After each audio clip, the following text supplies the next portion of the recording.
Hello, everybody, and we are back again with Sophie and Peter, and Peter from London, an Australian from London, and Sophie, a Swedish from Stockholm. So everything is on place with Sophie. Of course, Peter is out of place, but he's placed for many, many years.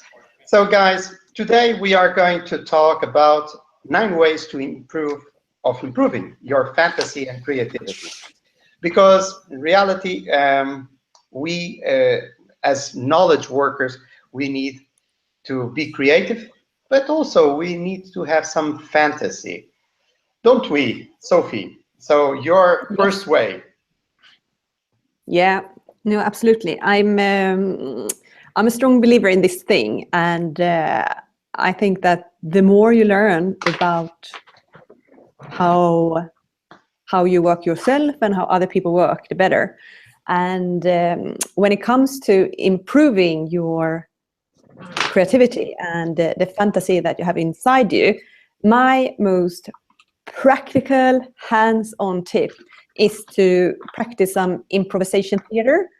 And when you do this, you are set in a group and you just do things together, and you can do it either as like small games, or you do it with or like a whole theater play. You know, it's the spectrum is really wide, and when you do it, it's like a lesson in fantasy and using what you have there at the moment. And that's what I think is so amazing with it.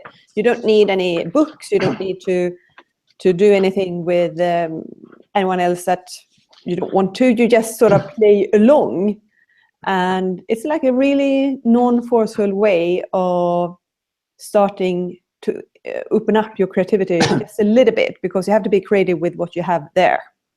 So that's my first tips. Sophie, thank you very much. That is actually a very interesting one. I'm only to give you a note. I was once in Chicago in a conference where I saw a presentation of, let's say, an improv group that is Second City. They are quite famous in the States. Actually, when I say improv group, it seems like 2 or 3 guys, but we are talking about the full industry. And what they do is a very interesting thing. They started like improving. So if you look to people like John Smith, Steve Carell, Stephen Colbert, they come from that Second City project, but also you can see that they go to companies and they do improv exercises in order to improve creativity. And it's a really, really nice way.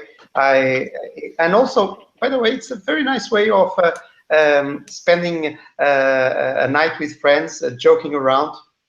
I love it. It's like so fun. You know, it's a perfect antidepressant as well. It's perfect antidepressant.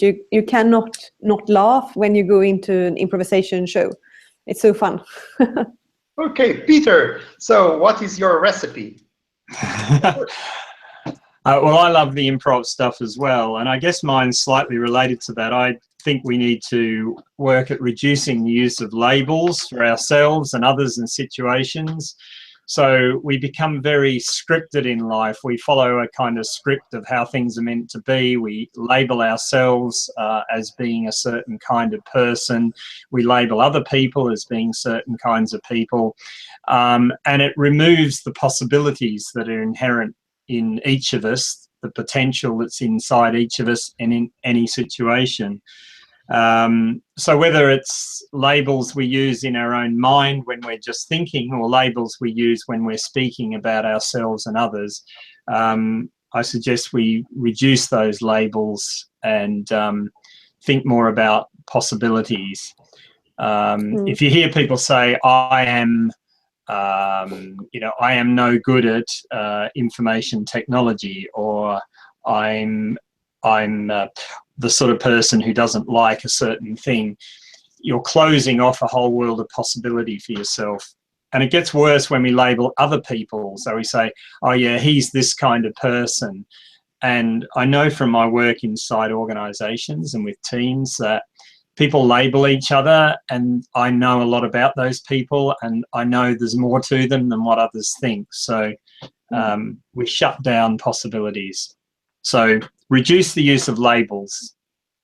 Very good, very good. By the way, about the labels, I always remember one thing is that when I go to restaurants abroad, I never choose my food, and many times people ask for me to eat things that normally I don't like back home, and I have this limitation. I don't like it back home, so I wouldn't choose them. But I have found that cooked in a different way, I like it. So that the best example of that is lamb. I don't like lamb in Portugal because of the way they cook. But in the Middle East, I eat it by the tons. It's different. So I wouldn't choose lamb. So that's a label, a kind of label. So we have this kind of thing, and we profile people, and that's very true, Peter. Thank you. So mine will connect with what Sophie also said about we have to create a creative environment. And what that means is that many times we see like offices that are the only view that you have is the building in front or the dump yard or something like that. So you have to be careful in terms of creating a creative environment, because people get inspired by a good view, by seeing the sea, the mountain, but they don't get creative by seeing the people that are working on the next open office.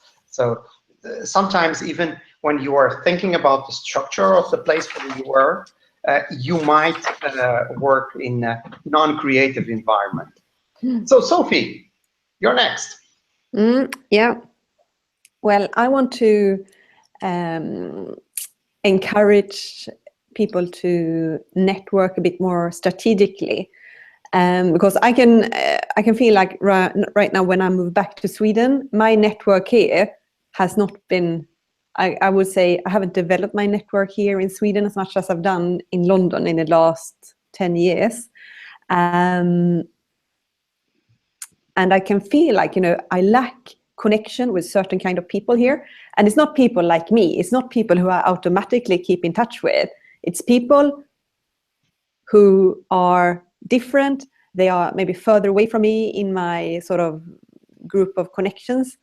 And I need to get in touch with these people somehow and strategically force myself to spend time with them. And if I don't do that, I feel like my knowledge and imagination about what's going on in Sweden it's not proper. I need to involve myself in lots of other things. And I'm a member of a political party now in Sweden. And that's like one way of me to network a bit more strategically, to get to know people I would never meet because they are not in my life normally. And it's been like, I've just been involved in this party and this group for like 2.5 months. And it's really changed my view of what's going on and what is possible, because these people have opened my mind to everything that's in the pipeline of developing Sweden. So you can do this like in your country, in your city, in your industry, in whatever hobbies you have. And I think it can help your mind quite a lot, and your fantasy will have another kind of an extra spice.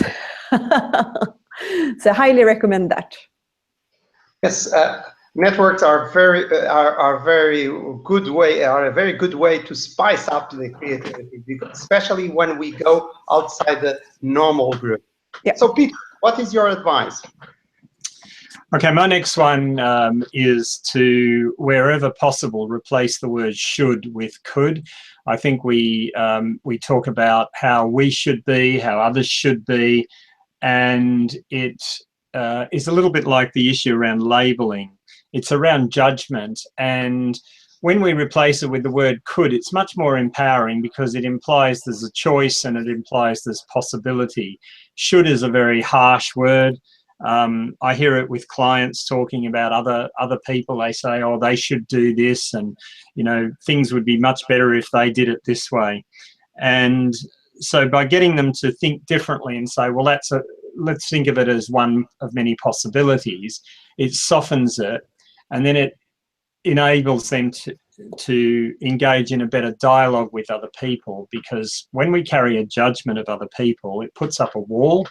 Once the wall's up, it makes it very difficult to come up with creative solutions. Very good.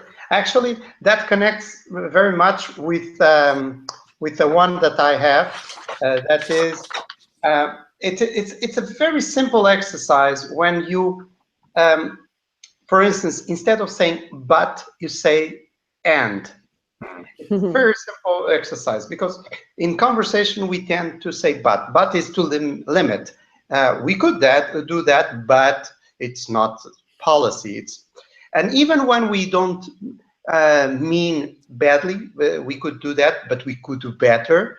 We are limited. If we say, for instance, the same way, we could do that, and we could do better.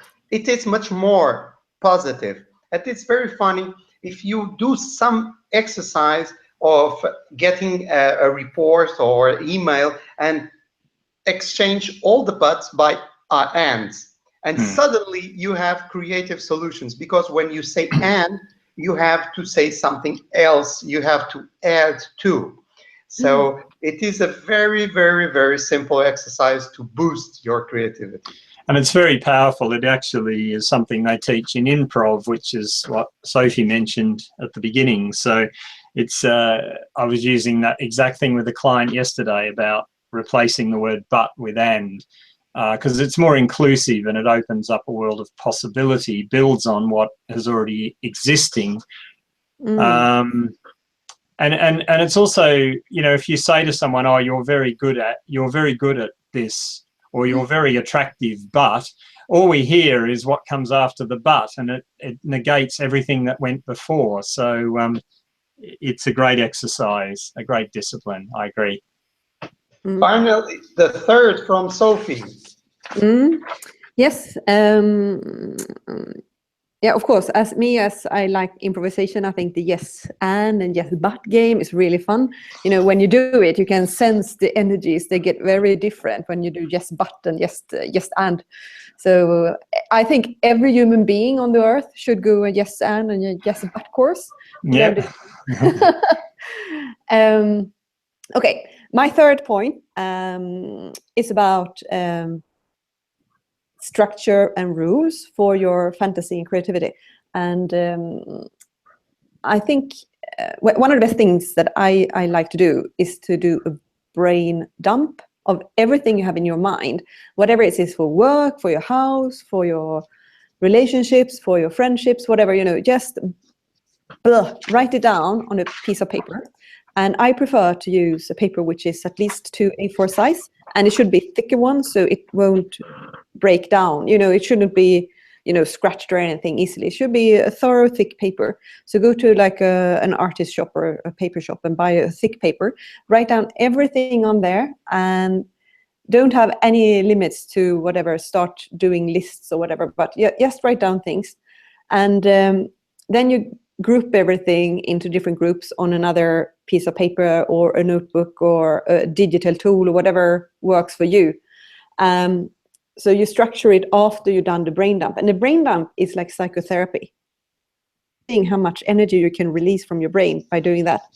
And this is like, if you do this, for instance, I have a large garden. I have a large wild nature garden. It's crazy. It's crazy big and it's so much work to do on it. And to get it work, I did like a brain dump of everything I wanted to do with the garden. And then now it's ended up in like some different lists. So now I can feel like I can use my energy and my fantasy to actually do something with it when I structure it first.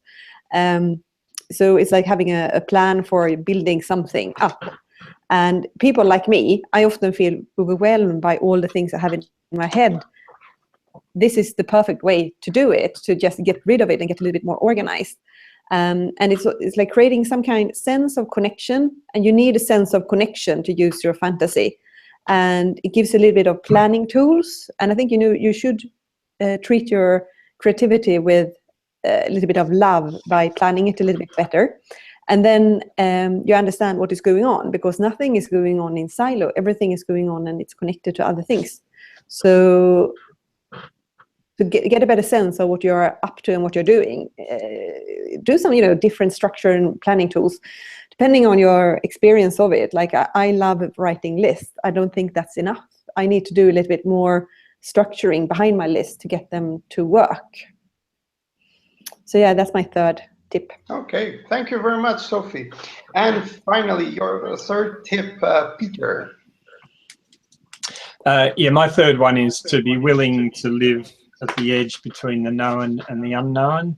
I was speaking at an event last week about embracing change in uncertain times, which is very appropriate for a British audience.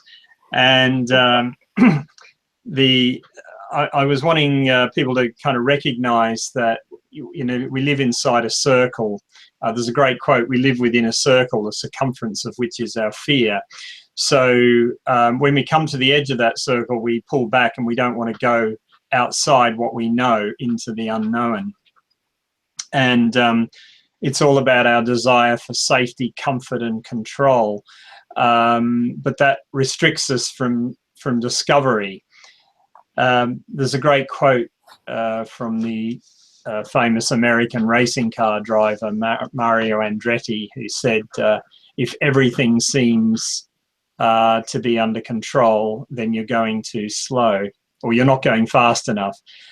In other words, he's not saying you have to be out of control. He's saying that if you feel completely in control, you're probably not living at the edge, and it's at the edge where great things happen.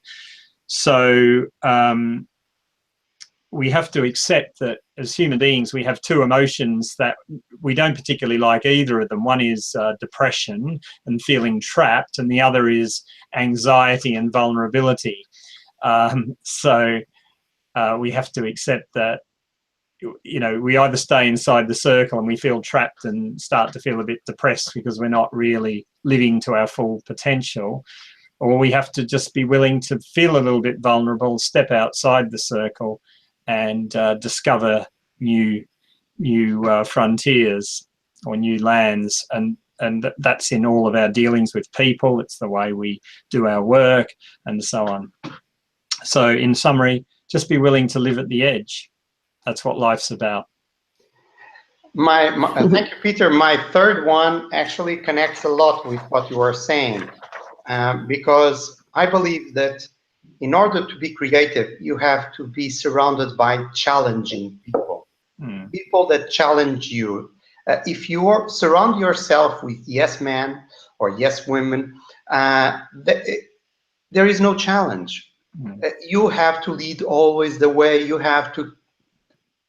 are not challenged at all. So that's why, for instance, you see in some companies that instead of having the same profile at the board, they are getting people to be non-executive at the board, but to come there and to say strange things, because they have different backgrounds. So I've heard about companies that have like a dancer or an actor in the board, in order to have a completely different line of thinking. Because if you have like a board composed by the clones of the CEO, basically everything will go exactly like the CEO has, but in his mind. But he will be not able to be more creative because he's not challenged, because the others think just alike. Yeah. So we have to surround ourselves, and this is an exercise that we can do it in personally. We can develop consciously relationships with people that are completely different of us, and they challenge our way of thinking.